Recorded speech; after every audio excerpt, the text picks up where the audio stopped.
नमस्कार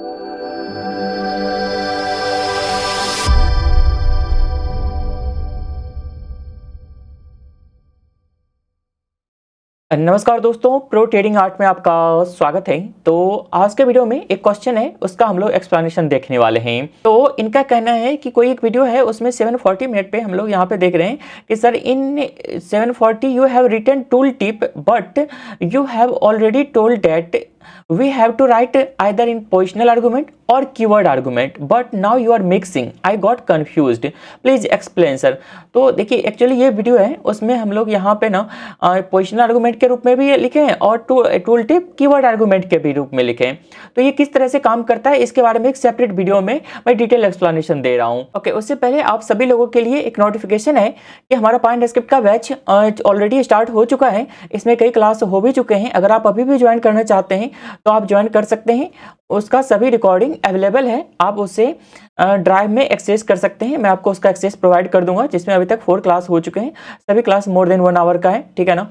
तो आप इसे देख सकते हैं। तो अगर इसमें आप ज्वाइन करना चाहते हैं तो डिस्क्रिप्शन में डिटेल्स दिया गया है, आप उस नंबर से कांटेक्ट कर लीजिएगा। ओके, तो टॉपिक पे आते हैं।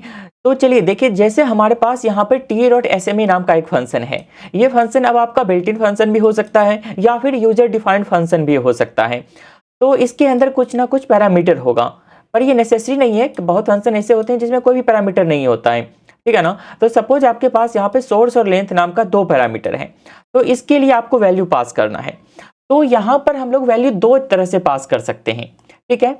एक पोजिशनल आर्गूमेंट के रूप में और दूसरा कीवर्ड आर्गूमेंट के रूप में। अब इसका कहने का मतलब क्या है, देखिए जब भी हम लोग पोजिशनल आर्गूमेंट के रूप में पास करेंगे तो जैसे सोर्स हो गया ये फर्स्ट पोजीशन पे है, लेंथ हो गया ये सेकंड पोजीशन पे है, तो इसी ऑर्डर में पास करेंगे। जैसे हमने यहाँ पे ta.sma कॉल किया और उसमें क्लोज और 15 पास कर दिया हमने, ठीक है ना। तो ये क्या हुआ, पोजिशनल आर्गूमेंट के रूप में हुआ।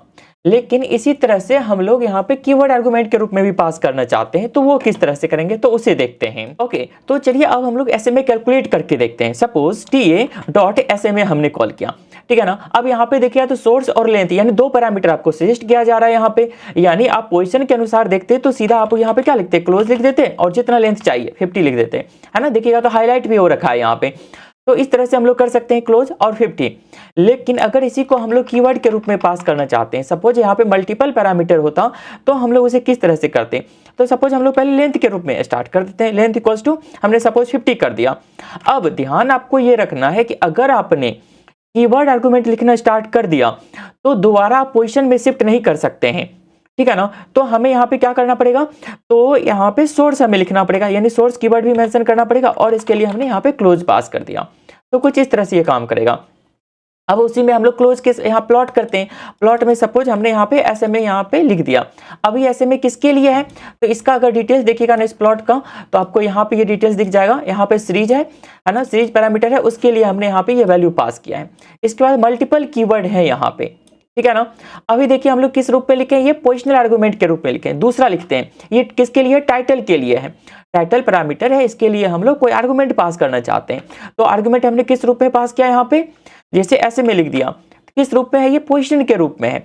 लेकिन इसके बाद हम लोग यहाँ पे सपोज थर्ड पैरामीटर कलर का है, हम लोग कलर यहाँ पे किस रूप में पास करना चाहते हैं, कीवर्ड के रूप में पास करना चाहते हैं, ना कि पैरामीटर के रूप में। तो हम लोग यहाँ पे कलर इक्वल्स टू लिख देते हैं। सपोज कलर डॉट हमने लाइन लिख दिया, ठीक है। तो अब क्या हो गया, कीवर्ड हो गया। हमने अब कीवर्ड आर्गूमेंट लिखना स्टार्ट कर दिया। तो इसके बाद अब आप पोजिशनल यहाँ पे नहीं शिफ्ट कर सकते हैं, ठीक है ना। आपको सिर्फ और सिर्फ कीवर्ड ही लिखना है। सपोज यहाँ पे हम लोग क्या लिखना चाहते हैं, सपोज लाइन विड्थ कर देता हूँ, ठीक है ना। लाइन विड्थ हमने कर दिया, सपोज इसका हमने 3 कर दिया लाइन विड्थ। तो अब ये कीवर्ड के रूप में हो गया, ये भी कीवर्ड के रूप में हो गया। यानी अब कोई भी पैरामीटर आप लीजिए कीवर्ड के रूप में ही लिखना है। तो जैसे ही आप पोजिशनल आर्गूमेंट ब्रेक किए, तो अगर आप कीवर्ड लिखना स्टार्ट कर दिए तो फिर आप पोजिशनल यहाँ पे पोजिशन के अनुसार शिफ्ट नहीं कर सकते। बस इतना सा पॉइंट आपको ध्यान में रखना है। दोनों मिक्स करके लिखिए, कोई दिक्कत नहीं है, लेकिन इस ऑर्डर को जरूर मेंटेन रखिएगा। कीवर्ड स्टार्ट हो गया तो कीवर्ड ही चलेगा, पोजीशन चल रहा है तो तब तक पोजीशन ही चलता रहेगा। इसको चार्ट पे ऐड करते हैं और देखते हैं ये प्रॉपर प्लॉट होकर के हमें मिल जाएगा। तो आई होप आपको अब क्लियरली समझ में आ गया होगा कि पोजिशनल आर्गूमेंट क्या है और कीवर्ड आर्गूमेंट क्या है, ठीक है ना। तो सिंपल से आपको ध्यान रखना है कि अगर आप पोजीशन के अनुसार चल रहे हैं तो आपको उसी ऑर्डर में चलते रहना है। लेकिन जैसे ही आपने कीवर्ड आर्गूमेंट लिखना स्टार्ट कर दिया तो उसके बाद आपको सिर्फ और सिर्फ कीवर्ड आर्गूमेंट ही लिखना है, पोजीशन में शिफ्ट नहीं करना है। ठीक है ना। तो इस वीडियो में फिलहाल के लिए इतना ही रखता हूँ। आई होप आपको ये चीज़ क्लियरली समझ में आ गया होगा।